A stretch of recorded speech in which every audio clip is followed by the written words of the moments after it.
ಇನ್ನು ಸಿದ್ದರಾಮಯ್ಯ ಅವರು ಬಹಳ ಮುಖ್ಯವಾದಂತಹ ಒಂದು ವಿಚಾರವನ್ನ ಇವತ್ತು ಸ್ಪಷ್ಟಪಡಿಸಿದ್ದಾರೆ. ಮುಖ್ಯಮಂತ್ರಿಗಾದಿ ಹಂಚಿಕೆ ವಿಚಾರಕ್ಕೆ ಸಂಬಂಧಪಟ್ಟಂತೆ ಅವರು ಸ್ಪಷ್ಟನೆಯನ್ನ ನೀಡಿದ್ದಾರೆ. ಯಾವುದೇ ರೀತಿಯ ಒಪ್ಪಂದ ಆಗಿಲ್ಲ. ಡಿಸಿಎಂ ಡಿಕೆ ಶಿವಕುಮಾರ್ ಮತ್ತು ನನ್ನ ನಡುವೆ ಸಿಎಂ ಕುರ್ಚಿಯ ವಿಚಾರವಾಗಿ ಯಾವುದೇ ಒಪ್ಪಂದ ಆಗಿಲ್ಲ. ನಾನೇ ಮುಖ್ಯಮಂತ್ರಿ ಆಗಿರ್ತೀನಿ 5 ವರ್ಷಗಳ ಕಾಲ ಅನ್ನೋ ರೀತಿಯಲ್ಲಿ ಸಿಎಂ ಸಿದ್ದರಾಮಯ್ಯ ಮಾತಾಡಿದ್ದಾರೆ. ಈ ಮೂಲಕ ಡಿಕೆ ಶಿವಕುಮಾರ್ಗೆ ಟಾಂಗ್ ಕೊಡುವಂತಹ ಕೆಲಸ ಆಗಿದೆ. ಸಿಎಂ ಕುರ್ಚಿಯ ವಿಚಾರವಾಗಿ ಯಾವುದೇ ರೀತಿಯ ಒಪ್ಪಂದ ಆಗಿಲ್ಲ. ಎಸ್ಪೆಷಲಿ ನನ್ನ ಮತ್ತು ಡಿಕೆ ಶಿವಕುಮಾರ್ ನಡುವೆ ಯಾವುದೇ ರೀತಿಯ ಒಪ್ಪಂದ ಆಗಿಲ್ಲ ಅನ್ನುವಂತಹ ಮಾತನ್ನ ಹೇಳುವ ಮೂಲಕ ಈ ಮೊದಲೇನು 2.5 ವರ್ಷ ಅನ್ನುವಂತಹ ಚರ್ಚೆಗಳು ಓಡಾಡ್ತಾ ಇದ್ವಲ್ಲ, ಅದೆಲ್ಲದಕ್ಕೂ ಕೂಡ ಫುಲ್ ಸ್ಟಾಪ್ ಇಟ್ಟಿದ್ದಾರೆ ಸಿಎಂ ಸಿದ್ದರಾಮಯ್ಯ. ಕೇವಲ ಇಷ್ಟೇ ಅಲ್ಲ, ಈ ಹೇಳಿಕೆಯ ಮೂಲಕ ಡಿಕೆ ಶಿವಕುಮಾರ್ಗೂ ಟಾಂಗ್ ಕೊಟ್ಟಿದ್ದಾರೆ. ಇನ್ನು ಇದೇ ಸಂದರ್ಭದಲ್ಲಿ ಮುಖ್ಯಮಂತ್ರಿಗಳು ಇನ್ನೊಂದು ಮಾತನ್ನ ಹೇಳಿದ್ದಾರೆ. ಸದ್ಯಕ್ಕೆ ಯಾವುದೇ ರೀತಿಯ ಸಂಪುಟ ಪುನರ್ರಚನೆ ಅನ್ನುವಂಥದ್ದಿಲ್ಲ. ಸಂಪುಟ ವಿಸ್ತರಣೆ ಪುನರ್ರಚನೆ ಬಗ್ಗೆ ಸಿಕ್ಕಾಪಟ್ಟೆ ಚರ್ಚೆಗಳಾಗ್ತಾ ಇದೆ. ರೀಶಫಲ್ ಆಗುತ್ತೆ, ಅವರಿಗೆ ಕೊಡಲಾಗುತ್ತೆ, ಇವರನ್ನ ಸೇರ್ಪಡೆ ಮಾಡಿಕೊಳ್ಳಾಗುತ್ತೆ. ಇದನ್ನ ಆರಂಭಿಸಿದವರು ಯಾರು? ನಮ್ಮಲ್ಲಿ ಇದರ ಬಗ್ಗೆ ಯಾವುದೇ ರೀತಿಯ ಚರ್ಚೆ ಆಗಿಲ್ಲ. ಸದ್ಯಕ್ಕಂತೂ ಸಂಪುಟ ಪುನರ್ರಚನೆ ಇಲ್ವೇ ಇಲ್ಲ. ಹೈಕಮಾಂಡ್ ನಮಗೆ ಹೇಳಬೇಕು, ನಾನು ಅದರ ಬಗ್ಗೆ ಅಂತಿಮ ತೀರ್ಮಾನವನ್ನು ತಗೋಬೇಕು ಅಂತ ಹೇಳಿದ್ದಾರೆ.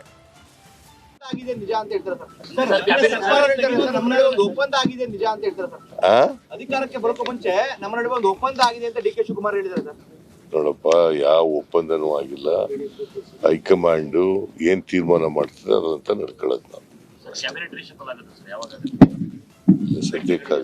ಸದ್ಯಕ್ಕಾಗಲ್ಲ. ರೀಸಪಲ್ ಯಾರು ಹೇಳಿದ್ರು? ನಾವು ಹೇಳಿದ್ದೀವ?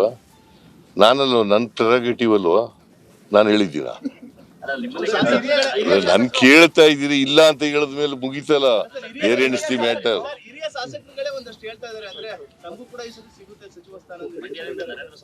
ನೋಡಪ್ಪ, ಯಾರು ಹೇಳ್ತಾರೆ ಅಂತಕ್ಕಂಥದ್ದು ಮುಖ್ಯ ಅಲ್ಲ.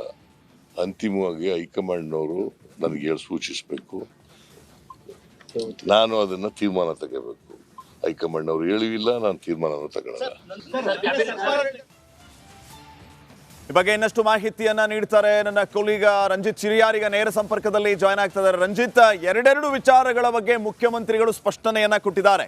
ಅದರಲ್ಲೂ ಇವತ್ತು ಖುದ್ದು ಮುಖ್ಯಮಂತ್ರಿಗಳೇ ಈ ಸಿಎಂ ಚೇರ್ ಫಾರ್ಮುಲಾ ಬಗ್ಗೆ ಸ್ಪಷ್ಟನೆಯನ್ನ ಕೊಟ್ಟಿರೋದು ಸಹಜವಾಗಿ ಡಿಕೆಶಿ ಬಣಕ್ಕೆ ಇರಿಸುಮುರುಸಾಗಿರ್ಬೋದು.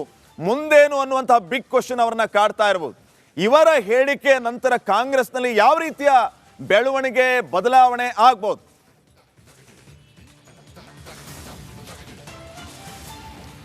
ನೋಡಿ ಶ್ರೀಪಾದ್ ಪಾಟೀಲ್, ನಿನ್ನೆ ಡಿ ಕೆ ಶಿವಕುಮಾರ್ ಅವರು ಮಾತಾಡ್ತಾ ಹೇಳಿದ್ರು, ಮುಖ್ಯಮಂತ್ರಿಗಳ ಬದಲಾವಣೆ ವಿಚಾರದ ಬಗ್ಗೆ ಡಿ ಕೆ ಶಿವಕುಮಾರ್ ಅವರು ಮಾತಾಡಿದ್ದು.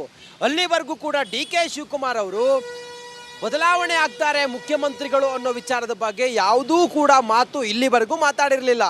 ಆದರೆ ಒಂದು ಹಂತದಲ್ಲಿ ಹೈಕಮಾಂಡ್ ಮಟ್ಟದಲ್ಲಿ ಒಂದಿಷ್ಟು ಸೂಚನೆಗಳನ್ನು ಕೊಟ್ಟಿದ್ದಾರೆ. ನಮ್ಮ ಮತ್ತು ಸಿದ್ದರಾಮಯ್ಯ ಅವರ ನಡುವೆ ಒಂದಿಷ್ಟು ಒಂದಿಷ್ಟು ದಿನ ನಾವು 2.5 ವರ್ಷದ ತಾವು ಅನ್ನೋದ್ರ ಬಗ್ಗೆ ಒಂದಿಷ್ಟು ಚರ್ಚೆಗಳೇನಾಗಿತ್ತು. ಇದ್ರ ಬಗ್ಗೆ ಡಿ ಕೆ ಶಿವಕುಮಾರ್ ಅವರು ಹೇಳಿದರು, ನಾವು ಅನ್ಯೋನ್ಯವಾಗಿದ್ದೇವೆ. ನನ್ನ ಸಲಹೆಗಳನ್ನು ಡಿ ಕೆ ಶಿವಕುಮಾರ್ ಪಡಿತಾರೆ, ಸಿದ್ದರಾಮಯ್ಯ ಅವರ ಸಲಹೆಗಳನ್ನು ನಾನು ಪಡಿತೀನಿ ಅನ್ನೋ ರೀತಿಯಲ್ಲಿ ಮಾತಾಡಿದರು. ಅದೆಲ್ಲ ಆದ ನಂತರ ಈಗ ಸಿದ್ದರಾಮಯ್ಯನವರು ಇದ್ರ ಬಗ್ಗೆ ಮಾತಾಡಿರೋದು ಎಲ್ಲ ಒಂದು ಕಡೆ ಡಿ ಕೆ ಶಿವಕುಮಾರ್ ನಿನ್ನೆಗೇನು ಹೇಳಿದರು, ಈ ಫಾರ್ಮುಲಾ ವಿಚಾರದ ಬಗ್ಗೆ ಅಂದರೆ ಬದಲಾಗ್ತಾರೆ ಅನ್ನೋ ವಿಚಾರ ಏನಿತ್ತು, ನನ್ನ ಮತ್ತು ಸಿದ್ದರಾಮಯ್ಯ ಅವರ ನಡುವೆ ಹೈಕಮಾಂಡ್ ಒಂದು ಹಂತದಲ್ಲಿ ಮಾತುಕತೆಗಳಾಗಿದೆ ಅನ್ನೋದ್ರ ಬಗ್ಗೆ ಡಿ ಕೆ ಶಿವಕುಮಾರ್ ಮಾತಾಡಿರೋ ವಿಚಾರದ ಬಗ್ಗೆ ಸಿದ್ದರಾಮಯ್ಯನವರು ಹೇಳಿದ್ದಾರೆ. ಯಾರು ಏನೇ ಹೇಳಿದ್ರು ಕೂಡ ಹೈಕಮಾಂಡ್ ನಿರ್ಧಾರವೇ ಅಂತಿಮ. ಹೈಕಮಾಂಡ್ ಇಲ್ಲಿವರೆಗೂ ಕೂಡ ನನ್ನಲ್ಲಿ ಯಾವುದೇ ಸಚಿವರ ಬದಲಾವಣೆ ವಿಚಾರವೂ ಹೇಳಿಲ್ಲ ಅಥವಾ ಮುಖ್ಯಮಂತ್ರಿಗಳ ಬದಲಾವಣೆ ವಿಚಾರವೂ ಹೇಳಿಲ್ಲ. ಯಾವಾಗ ಹೈಕಮಾಂಡ್ ಸೂಚನೆ ಕೊಡುತ್ತೋ ಆಗ ಶಿರಸಾವಹಿಸಿ ಹೈಕಮಾಂಡ್ ಹೇಳಿದಂತೆ ನಾನು ಕೇಳ್ತೇನೆ ಅಂತ ಹೇಳೋ ಮೂಲಕ ಇಲ್ಲಿವರೆಗೂ ಕೂಡ ನಡೆದುಕೊಂಡು ಬಂದಂಥ ಮುಖ್ಯಮಂತ್ರಿಗಳ ಬದಲಾವಣೆ ವಿಚಾರ ಅಥವಾ ಡಿ.ಕೆ. ಶಿವಕುಮಾರ್ ಅವರು ಇನ್ನರ್ಧ ಅವಧಿಗೆ ಮುಖ್ಯಮಂತ್ರಿ ಆಗೇ ಬಿಡ್ತಾರೆ ಅನ್ನೋ ಚರ್ಚೆಗಳೇನಾವಿತ್ತು. ಅದಕ್ಕೆ ಸಿದ್ದರಾಮಯ್ಯ ಅವರು ಹೇಳಿದ್ದಾರೆ, ಡಿ.ಕೆ. ಶಿವಕುಮಾರ್ ನಿನ್ನೆ ಮಾರ್ಮಿಕವಾಗಿ ಮಾತಾಡಿದ್ರು. ಹೈಕಮಾಂಡ್ ಏನು ಹೇಳುತ್ತೆ ಅದನ್ನ ನಾನು ಶಿರಸಾ ವಹಿಸಿ ಪಾಲಿಸ್ತೇನೆ. ಹೈಕಮಾಂಡ್ಗೆ ಇಲ್ಲಿವರೆಗೂ ಕೂಡ ಎದುರು ಮಾತಾಡೋಕೆ ಹೋಗಿಲ್ಲ. ಹೈಕಮಾಂಡ್ ಅನ್ನ ಬೆದರಿಸುವಂತ ಪ್ರಯತ್ನವನ್ನು ಕೂಡ ನಾನು ಇಲ್ಲಿವರೆಗೂ ಮಾಡಿಲ್ಲ. ಹೈಕಮಾಂಡ್ ಹೇಳಿದ ಹಾಗೆ ನಡೆದುಕೊಂಡಿದ್ದೇನೆ.